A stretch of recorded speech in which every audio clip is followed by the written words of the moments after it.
Bienvenidos a Inversión y Desarrollo. El día de hoy abordaremos un tema muy interesante, hongos ostra, promoviendo la seguridad alimentaria. Y para ello nos acompaña Lish Laines, que él es de Hongos Schul, y también Victoria Ixchel, que ella es de Infinity Organic y Colem Studio. Bienvenidos a los dos a Inversión y Desarrollo. Muchas gracias. Muchas gracias, Jackie. Muchas gracias por acompañarnos a los dos. Vemos el tema de hongos ostra que tiene muchos años. Nosotros al inicio de nuestro programa también hicimos una entrevista a hongos ostra y es necesario hacer esa actualización para las nuevas generaciones que nos están viendo también. Cuéntenos, Victoria, el tema de hongo ostra, ¿cómo se ha ido desarrollando? Bueno, pues los hongos ostras son un alimento, pues quien sabe mucho mejor es Lish y él nos va a hablar mucho más de ello, pero son un alimento que son completamente orgánicos y pues el hecho de poder producirlos cada uno por su propia cuenta, pues implica mucho más que simplemente consumirlos en el supermercado, consumirlos sin saber qué es lo que contienen. Y pues lo que nosotros tratamos de promover es la alimentación consciente, de saber qué es lo que contienen nuestros alimentos, saber qué nos puede provocar y qué nos puede producir en el organismo y sobre todo qué puede producir en nuestro medio ambiente. Entonces, el hecho de poder sembrarlos nosotros mismos, estamos con la conciencia de saber qué llevan, qué nos dan y qué podemos dar al medio ambiente y a nuestro cuerpo.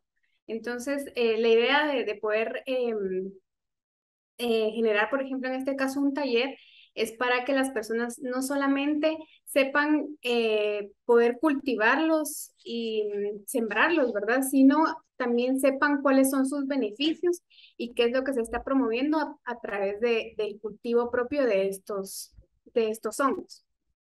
Excelente, entonces que se está promoviendo esta alimentación consciente en donde las personas pueden aprovechar esas propiedades que tiene la madre naturaleza al brindarnos estos frutos, ¿verdad? Y que es un proceso que es muy amigable, por ejemplo, gente que vive en algún apartamento o en alguna casa o no tiene un terreno, lo puede realizar, ¿verdad?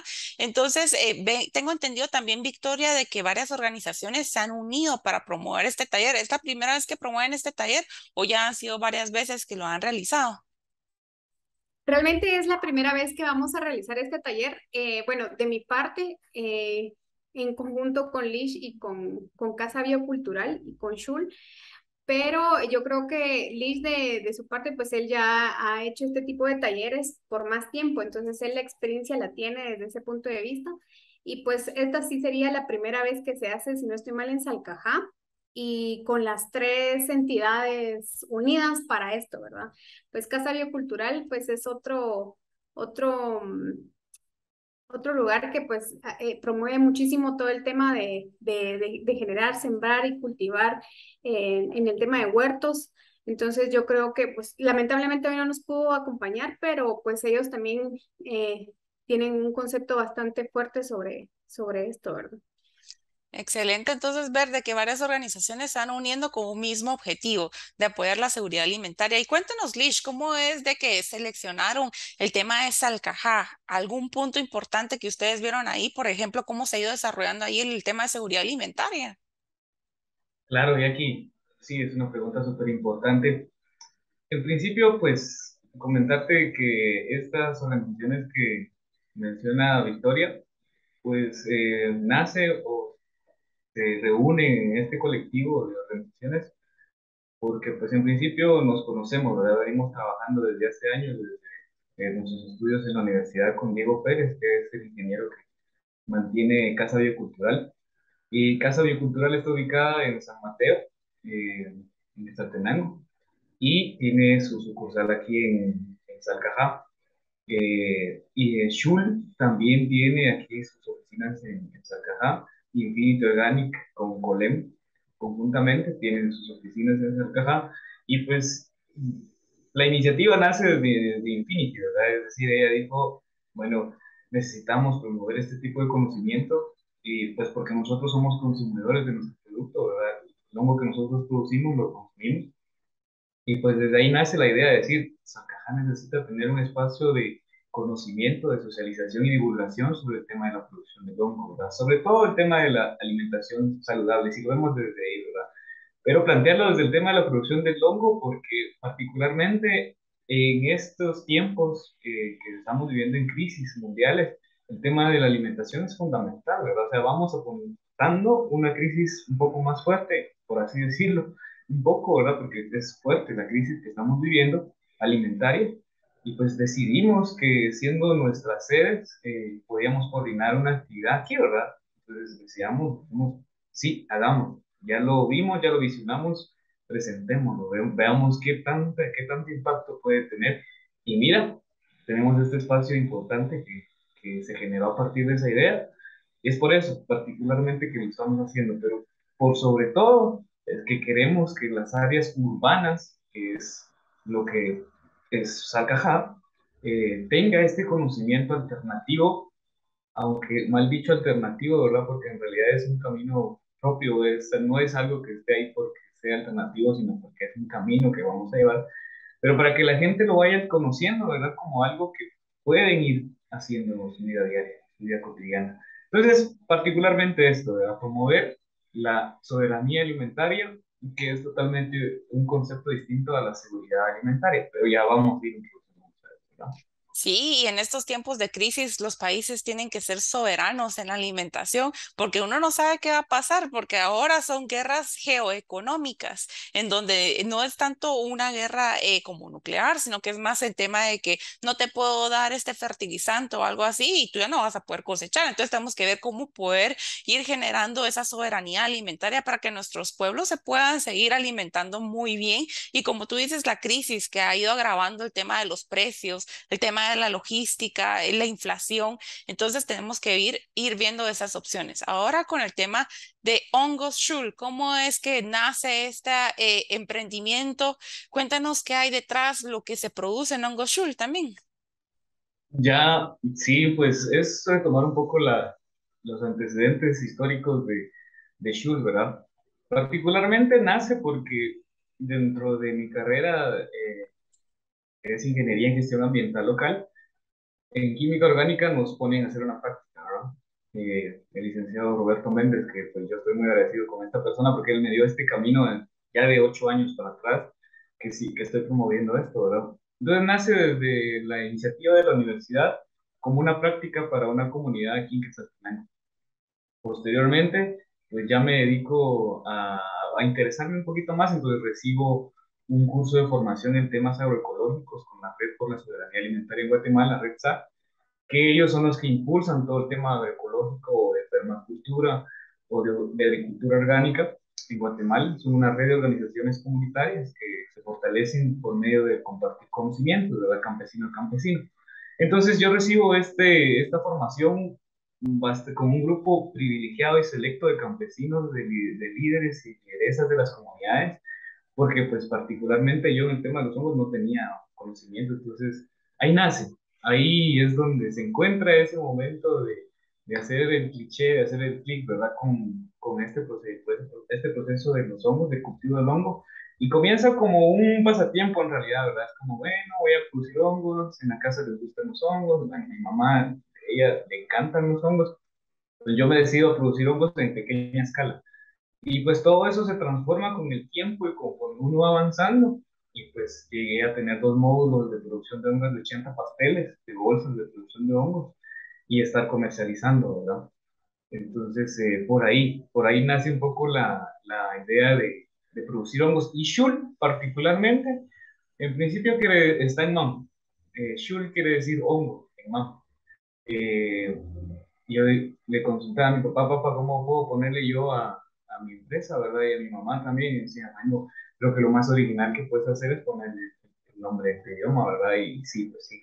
Entonces, bajo la orientación de ellos, le bautizamos como Shul a la organización que nace hace 2 años y que pues ya lleva una trayectoria de socializar este conocimiento en varias regiones del país, particularmente en la costa sur, en la zona reina, también en el área de Quiché, zona en norte, en Huehuetenango, y aquí en Quetzaltenango particularmente, ¿verdad? Que es donde nos hemos desempeñado, y probablemente muy próximamente en el oriente del país. Entonces, por ahí vamos. Por ahí va un poco los antecedentes de Shu, ¿verdad? Excelente, porque hay que ir compartiendo esos conocimientos que uno ha tenido el privilegio de estudiarlos y poderlos ir compartiendo con las comunidades para seguirlas fortaleciendo.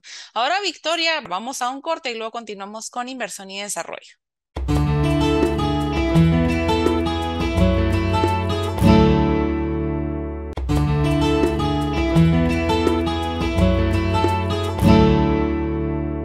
Continuamos con inversión y desarrollo. Entonces, en el primer segmento hemos abordado el tema de la seguridad alimentaria, la soberanía alimentaria también de nuestros pueblos, el tema de los beneficios al consumir hongos ostra. Ahora cuéntanos, Lish, ¿cómo es que se produce el hongo ostra? Vemos entonces de que es un proceso mucho más fácil comparado con otros hongos y también muy versátil para las personas que lo quieran hacer. Por ejemplo, decíamos que lo puede hacer alguien en un apartamento, en una casa. Esas condiciones son como que más se adapta muy bien el hongo. Sí, la facilidad o la factibilidad, digamos, es fácil hacerlo y es factible poder hacerlo en nuestras casas. Porque el hongo pues necesita material leguminoso, ya no es todo el material biodegradable que encontramos en la naturaleza, desde la madera, la hojarasca, todos los residuos orgánicos que salen de una cocina, digamos, todo ese material se puede utilizar. Sin embargo, las características de cada hongo son particulares, ¿verdad? No va a salir un champiñón en un sustrato donde sale hongosto, o donde sale un king rey, o donde sale otro hongo, ¿verdad? No va a salir ahí, o un shiitake, no va a salir ahí. Son bien particulares y son bien específicos. En el tema de la producción del hongo ostra, la facilidad que nos brinda es que este se reproduce o llega a fructificar, nace, florece, por así entenderlo, en un material que es accesible para nosotros, pero sobre todo accesible para las comunidades, porque para el área urbana es un poco más complejo. Sin embargo, también hay otras alternativas. Por ejemplo, en la ciudad, si no tenemos el olote, si no tenemos el chilote, la tusa o la caña de la milpa que también se utiliza, se puede utilizar el acerrín, se puede utilizar el pajón, se puede utilizar la cáscara de frijol, que son elementos naturales que podemos conseguir con más facilidad en un área urbana, ¿verdad? Y aún si no se encontraron en un área urbana, podemos encontrarle en un área rural que pueda ser circunvecina, ¿verdad? Podemos acceder a él. Entonces, el hongo ostra que nosotros producimos es producido por medio de el olote picado. Si imaginamos hemos visto un maíz o un elote, lo que queda, eso blanquito que queda, ese es el olote, ¿verdad? Lo que conocemos como olote. Eso tiene que estar seco, es un material seco, ¿verdad? A eso le vamos a llamar sustrato, va a ser en donde nosotros vamos a sembrar. Como en todo proceso agrícola, necesitamos tener buenas prácticas agrícolas, por así decirlo, es la agricultura convencional, porque necesitamos tener en cada procedimiento un adecuado manejo. Es decir, que el primer procedimiento, por ejemplo, es seleccionar el sustrato, o sea, seleccionar el olote, la tusa, lo que vayamos a utilizar. Como cuando se selecciona el maíz antes de sembrar, se selecciona el mejor y se va a sembrar. Lo mismo es aquí, es el mismo principio. Se selecciona el olote, se selecciona el mejor, se tritura y si no se puede triturar, se echa entero, con la diferencia de que uno va a tratar más que el otro en darnos tomo. Y tiene 5 procesos definidos que son bien particulares en el tema de la producción del hongo hosta.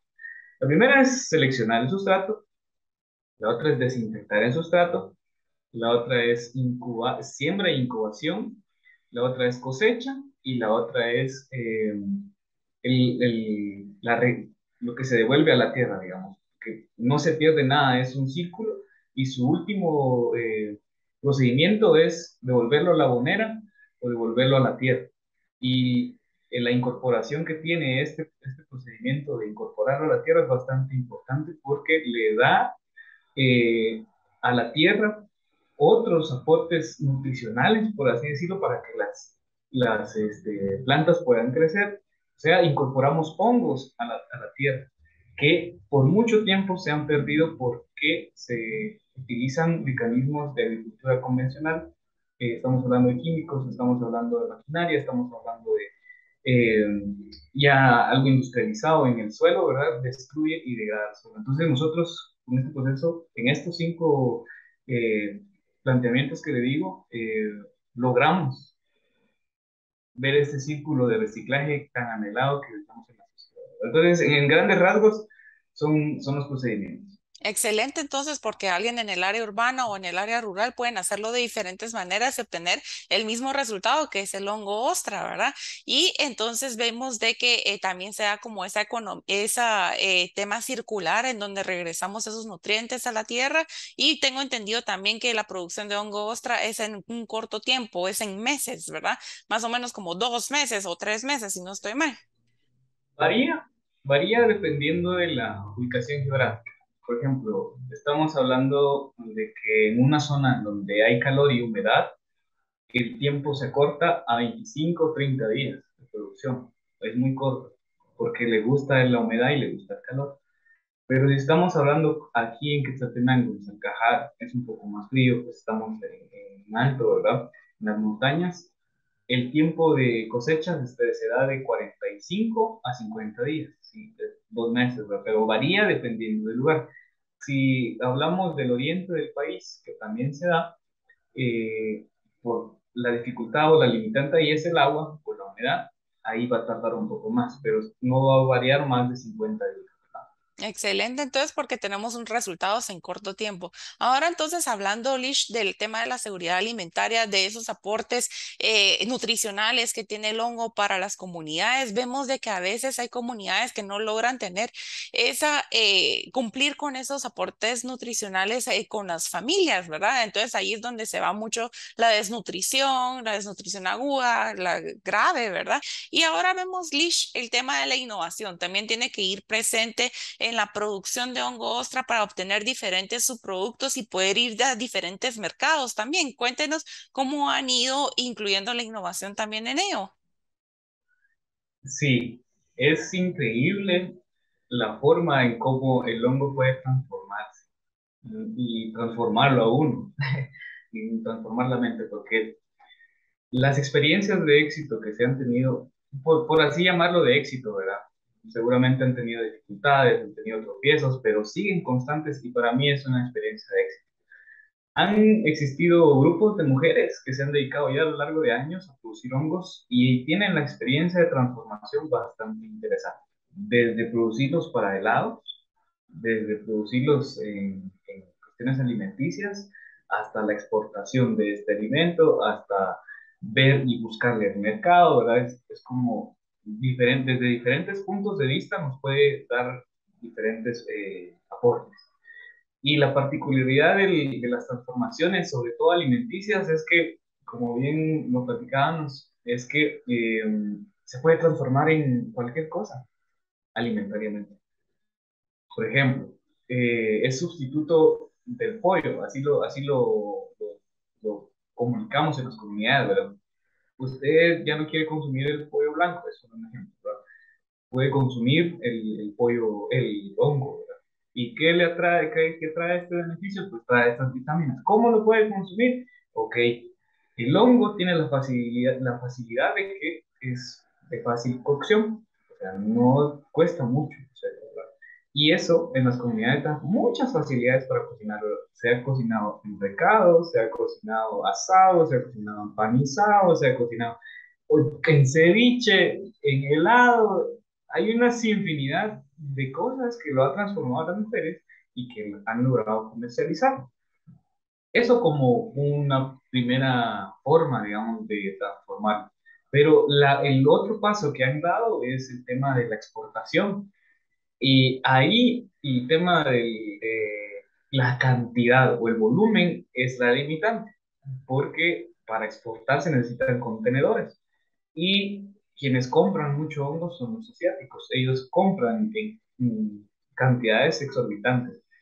Y aquí todavía no se ha llegado a ese nivel porque tienen que tener certificación, tienen que tener otros requerimientos de salud que les piden a normas internacionales, y ahí es donde sí se empiezan a ver un poco de problemas para poder avanzar, ¿verdad? Pero en el uso tecnológico del hongo podemos hablar de infinidad de cosas, como el tema de la medicina.